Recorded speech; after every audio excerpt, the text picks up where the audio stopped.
Julio Enche, escritor del libro de las leyes de Indias.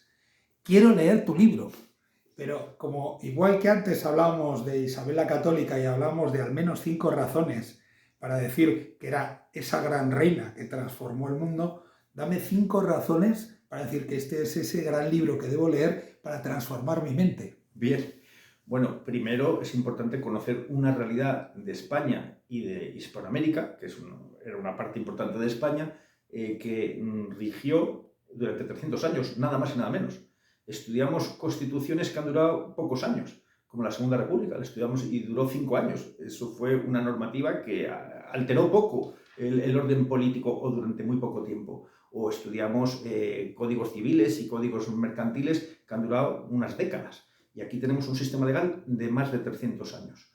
Y además un sistema legal que es revolucionario. Revolucionario porque parte del derecho de los indios como vasallos exactamente iguales que el resto de los reinos de Castilla y Aragón o de los reinos que componían España, la corona española, y esto era absolutamente inaudito, impensable para otros reinos en el siglo XV y XVI. ¿Qué son las leyes de Indias? Pues son leyes que tenían 2 fines. Primero, evangelizar, llevar la fe allá donde llegaran los dominios de España, evangelizar. Y segundo, proteger a los indios.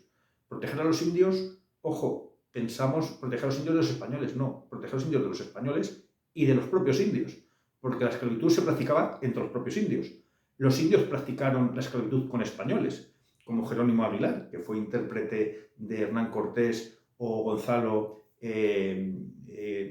otro náufrago que cayó en manos de los mayas y que era pues, un esclavo como muchos que cayeron en sus dominios. Es decir, las leyes de Indias protegen a los indios y tratan de erradicar algunas de las costumbres que se consideraban aberrantes, como era pagar deudas con las hijas o con las mujeres, el enterrar a jóvenes con los caciques muertos para acompañarse más allá, o los sacrificios humanos, o el comer carne humana, aunque fuera de presos, o carne muerta.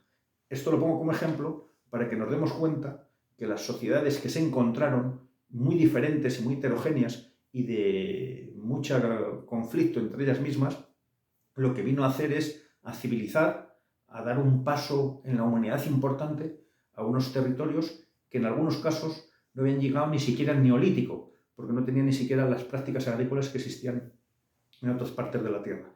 Así que las leyes de Indias, en primer lugar, son un sistema legal que civiliza a una parte del mundo que había quedado desconectado de lo demás. En segundo lugar, esas leyes no solo quieren proteger a los indios, crean las instituciones y las estructuras suficientes y acordes para que se apliquen las leyes. Porque como las leyes son tan tajantes y tan contundentes, cuando uno lee las leyes que se deben casar españoles y españolas con indios o indias, o que se castigue más al español que comete un delito contra los indios que si ese mismo delito comete el indio contra los españoles, o sea, son tan claras y contundentes, por poner algunos ejemplos, que lo único que se le ocurre a la propaganda antiespañola ha sido decir que no se aplicaban. Eso es una falsedad. Incluso se cita como frase que nadie dijo que las leyes de Indias se aplicaban pero no se cumplían. Eso lo diría alguien en la cocina de su casa, porque eso, sinceramente, nadie se atrevía a desafiar al rey de España. Lewis Hanke, que es un historiador norteamericano, presidente de la Academia Norteamericana a mediados del siglo XX, decía: hay quien se atreviera a desobedecer al rey de España. Las leyes de España se aplicaban con rigor y hay quien las desobedeciera. Y otro gran hispanista, Charles Loomis, de Massachusetts, finales del siglo XIX, decía que las leyes fueron ejemplares, que fueron más humanas que las leyes de Estados Unidos, de Francia y de Inglaterra todas juntas, dice Charles Loomis, y dice, y aunque hubo gente que lógicamente incumplió las leyes, como hoy incumplimos las leyes exactamente igual, el tráfico de drogas, la contratación ilegal de trabajadores, las estafas, exactamente que en nuestras sociedades de hoy incumplimos las leyes, eso no quiere decir que no haya el codigno castigo, como decía Charles Loomis. Había el codigno castigo a aquel que las incumplía.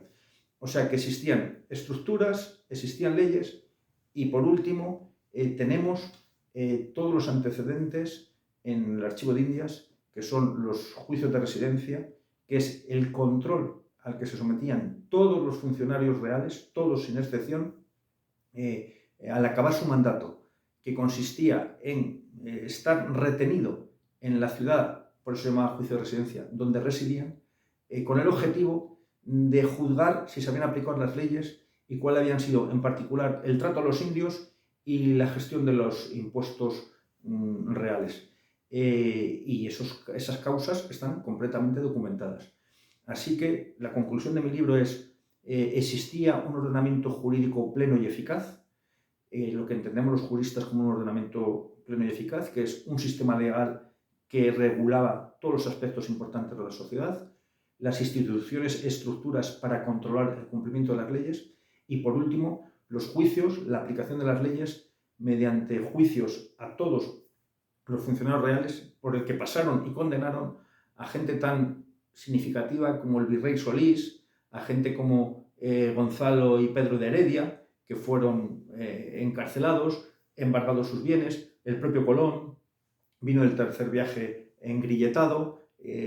Por cierto, Colón dijo que esos grilletes le enterrasen con los grilletes para recordarle el mal uso que había hecho de los mandatos del rey. Eso lo dijo el propio Cristóbal Colón. Hernán Cortés. En fin, tenemos lo que son suficientes pruebas y testimonios de la aplicación de las leyes. Ya para terminar, eso es para lo que los juristas entendemos un sistema eficaz. Es un sistema coercitivo, un sistema disuasorio, que la gente cumple las leyes bien por dos cosas en aquella época: bien por temor al rey a ser condenado, a recibir un castigo, o bien por temor a Dios, que también lo sabía, que eran aquellos que entendían que aparte de esta tierra en la que nos toca vivir, hay un más allá donde tendremos que rendir cuentas. Y esos dos argumentos eran poderosísimos. El temor al rey y el temor a Dios eran argumentos tan poderosos que hacía un sistema jurídico disuasorio y eficaz, sin querer decir con ello que no hubo gente que incumplió las leyes, pues exactamente igual que hoy en día hay tráfico de drogas, igual que hoy en día hay trata de blancas, igual que hoy en día hay estafas, igual que hoy en día hay contrataciones de trabajadores ilegalmente. Pero eso no quiere decir que nuestras leyes en Estados Unidos, en Francia, en Italia o en Panamá no funcionen, sino que se dirigen al género humano, que por desgracia es imperfecto.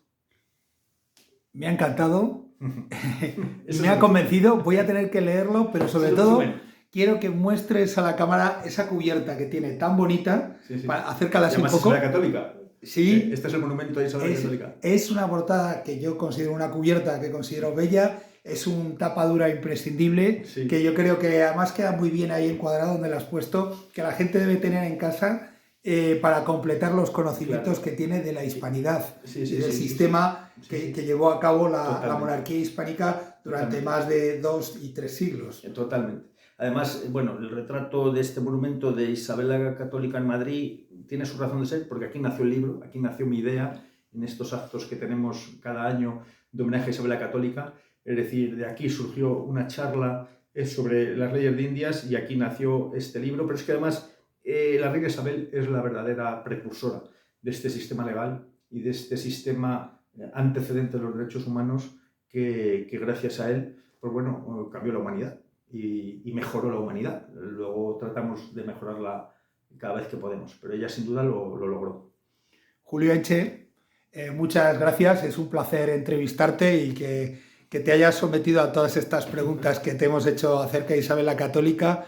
Tienes un libro que yo creo que es una gozada, que la gente tiene que tenerlo no solo para conocer más, sino para disfrutar la historia. Y bueno, es un placer estar aquí. Espero que haya muchas más entrevistas. Pues nada. Nos vemos en la hispanidad, nos vemos en la historia y nos vemos en la actualidad. Cuando haga falta, a vuestra disposición. Muchas gracias también. Gracias a ti.